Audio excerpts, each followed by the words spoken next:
Hello everyone, in this video I'll be showing you the strongest PAL damage build in Palworld's 1.0 update. You're seeing it here. It is absolutely insane the amount of damage that we can do by buffing up our pals. Now I did a video talking about the strongest builds if you want to buff up the player, but pals in this game can do some insane damage, which I'm showing you guys right here. This destroyed Panthalus in literally seconds. Yeah, we took him out in 30 seconds. And the best part about this is we're strong into every single boss in the game. We did electric attacks there, which did insane damage. For a brief overview of why this is so good, Eidrolon is a very powerful pal in Palworld. Right now, 6,500 attack. This is crazy. This is using a lot of different setups here, but we're mostly going to be running with Venusa here, which will make our attacks apply blind. This is important because it's going to make the enemies less likely to hit us, but it sets up Rouget's special ability, which increases the player and pal's damage against blinded targets by 65%. This is actually a huge buff because it'll also stack with Orzurk, who's you gotta run Orzurk on any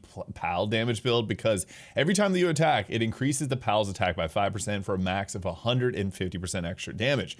This is really good because if you use something like the drone launcher, this will automatically attack the enemy, keeping this stacked up infinitely. Also, things like the combat SMG can dump 50 bullets into an enemy really quickly, which will stack up that damage fast. And we're gonna stack this up with Celestial Noct, which will increase your attack power by 80%, although the pal that we're fighting with will lose health. The good thing about this is the passive immortality. This gives lifesteal, and since Eidrolon can do so much damage and has attacks that stay out, it gives him more than enough staying power. This is absolutely the strongest setup for a pal in Palworld 1.0. But that's not all. We can also swap this out. If you don't like to go with blind, we can do a burn setup by swapping out Venusa for Renjishi here, which will apply burn on our attack, and swap out Rouget for Yarmantide Ignis, which will apply give 65% extra damage against burn targets. So depending on which you prefer, burn will give you more damage over time, blind will be a little bit more defensive, and then you can also swap out Eidrolon for Eidrolon Ignis. You would also want to swap out Celestial Noct if you wanted to run with Ignis because you'd get a different,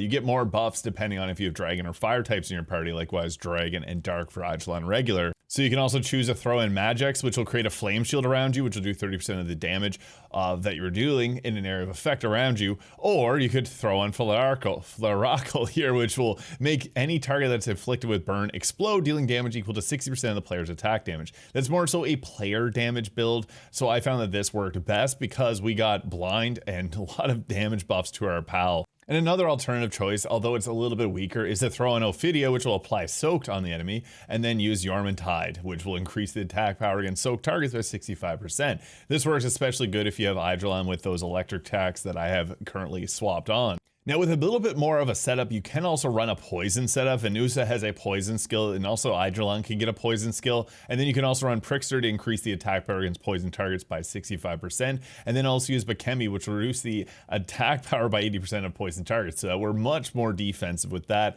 Alternatively, you can throw in Dandylord, activate his skill, apply poison, and swap back. But I found this to be the best.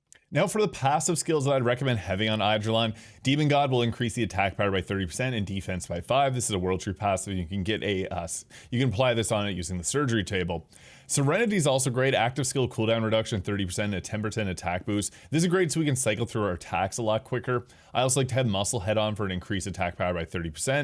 And Immortality with that life seal is so good because that'll let you survive with Celestial Noct, given that 80% damage buff. And this also gives a health regeneration, which is fine, and 15% extra attack. So that's what I prefer for our active skills. Now, when we look at his attack skill or active skills, when you're going against Panthalus, it's best to go with Thunder Rain, Thunderstorm, and Lightning Bolt.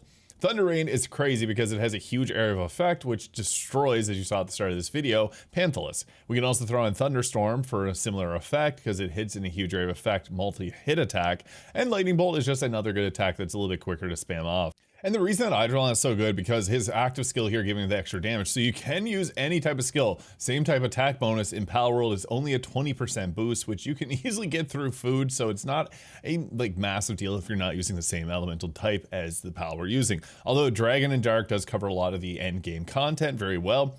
But another good moveset is if we want to use dragon type moves, Meteor Rain is so crazy good. This is especially good if you're going for like raiding bases because you can just hit this from the top of it and it'll destroy the enemies that are within.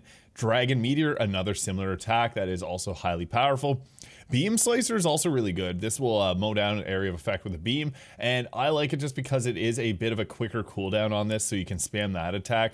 Although Eidrolon does have a couple attacks, Blazing Beam, which can apply burn. So again, if you want to run that burn setup I mentioned earlier, this is a good choice for it. Tail Slash is another good attack here. This is good. It's a single attack. So if you're trying to one-shot enemies using like Hoodle, for example, which boosts the attack of enemies that are not in combat by 100%, you can use Tail Slash and one-shot a lot of the time. Comet Barrage is another good skill, and I even like Blast Cannon here, but I typically run with like this setup here.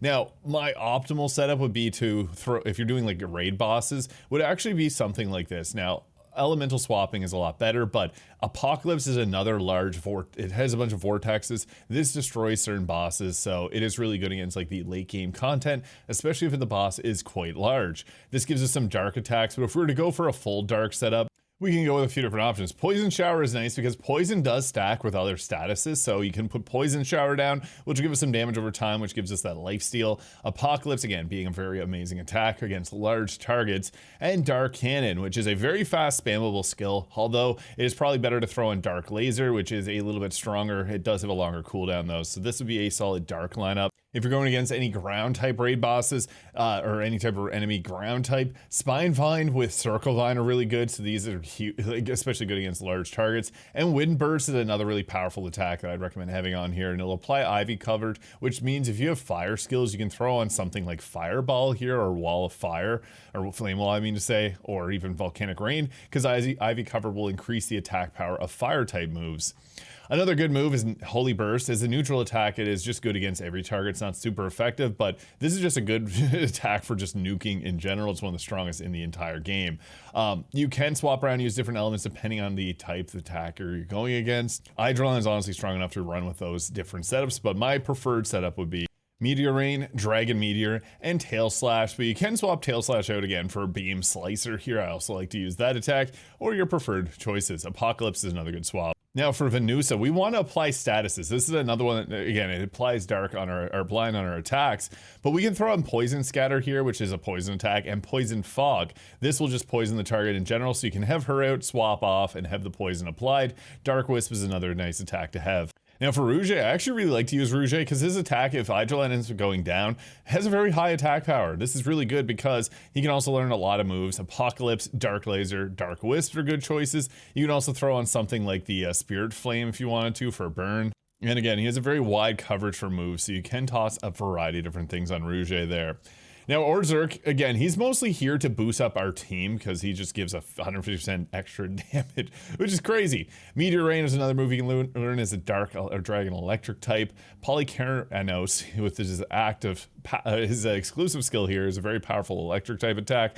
Lightning Bolt's good. You can also throw on Thunderstorm. It's my preferred mix for him. And Celestial Knock typically is going to be like another party that boosts up our attacks, but it does have a strong attack stat as well. Dark Nova being its natural skill that it gets. Dark Wisp is another good one, high damage, and Dark Laser. You can swap that off for like Apocalypse though. And I do like to have my non-Eidrolons with Vanguard for passive skills because that'll boost up our attack power by 10%. So you can get a 40% attack power boost yourself. Again, this is not a player damage build. I did post 5 of those in a single video. I'll have linked in the comments, but it is nice to have your team buff yourself because we do have to have an active play in this game because we're going to boost up Orzurk's Ferocious Dragon Thunder.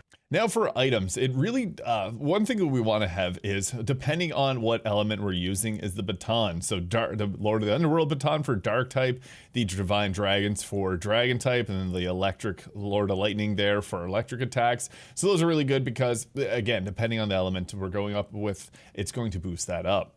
Jet Dragon's Talisman is another good one, increasing the defense of the pal that fights alongside us and also increases our dragon damage. So that's really good. And then also the Dogen Amulet here, or Emblem here, which will increase our attack power and our pal's attack power. And I like to have the triple jump boots, although if you really want to min-max damage, you would throw on like the Dragon Support Whistle or whatever other type. I also really like the anti-gravity belt there with the extra jumps. There's even a pal that'll boost that up. Now weapons, Drone Launcher is amazing. This gives Orzurk his passive ability super fast. I'm also a big fan of the Combat SMG for the same reason. You can shoot off 50 rounds in like a few seconds, which will boost his damage and your team's damage up greatly.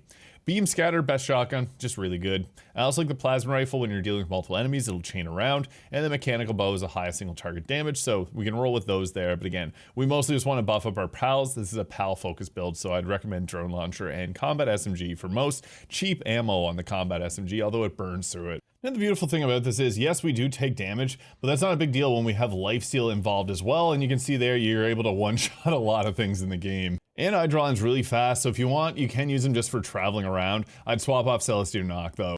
And the best thing about this setup is we absolutely shred every piece of content. You saw there, we just deleted the boss's health bar here. Crazy. And the crazy part about this is we can just mess around because Eidrolon's just going to deal so much damage with his Air of Effect attacks that you can see him just absolutely nuke bosses. He's just chilling because he doesn't even have to think too much about it. The damage from this setup is insane. Apocalypse is going to be the best against like a raid boss or anything like that because it's got the huge Air of Effect attack, as you saw. So yeah, these large air effects, great for mob bosses, but if you're just doing general other types of content, you can then just swap those out to the quicker cooldowns. But yeah, that is what I think to be the strongest build for a PAL in Palworld's 1.0 update. Eidrolon's one of my favorites, such a cool PAL and very strong. Let me know your thoughts in the comments, hit the subscribe button below if this video is useful for more Palworld, and we'll catch y'all in the next one.